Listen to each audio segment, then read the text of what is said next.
अब हम समझेंगे टाटा स्टील जुलाई से ब्रिटेन परियोजना पर काम। देखो सर, इसकी जो ब्रिटेन की परियोजना है वहाँ पर इसका प्लांट भी आपको पता ही है, और वहाँ पर काफ़ी रोजगार जो है टाटा स्टील वहाँ पर देती है।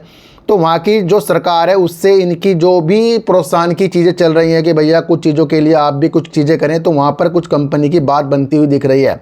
घरेलू कंपनी टाटा स्टील को उम्मीद है कि वह जुलाई 2025 से ब्रिटेन में अपनी कम कार्बन EAF आधारित इस्पात बनाने वाली परियोजना का निर्माण शुरू कर देगी और 2027 तक परिचालन शुरू कर देगी।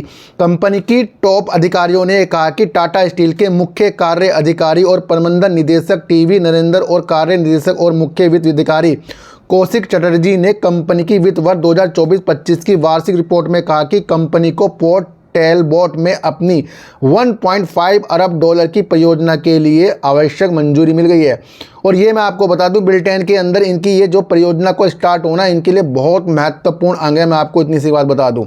थोड़ा सा मैं आपको और बताऊं तो ये बिजनेस स्टैंडर्ड की एक न्यूज़ है जो टाटा स्टील की 2027 की ब्रिटेन की इलेक्ट्रिक आर्क फर्नेस इकाई चालू करने की योजना है।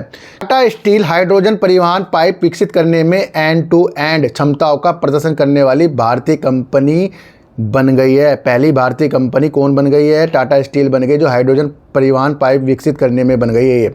जनवरी कंपनी ने कहा कि जनवरी 2025 में कंपनी ने अपने कलिंगनगर स्थित संयंत्र में निर्मित और खोपाली में संशोधित स्टील का उपयोग करके API X65 ERW पाइप को सफलतापूर्वक विकसित और परीक्षण किया।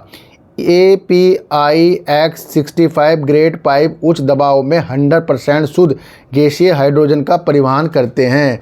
तो भैया ये वो चीज़ें थी जिसे हमने टाटा स्टील की मजबूती के हिसाब से चीज़ों को देश में और विदेशों में इसकी नीतियां जो UK की तरफ है वहाँ पर अपनी चीज़ों को स्थिर करने के लिए कंपनी ने चीज़ें बताई है। तो हमने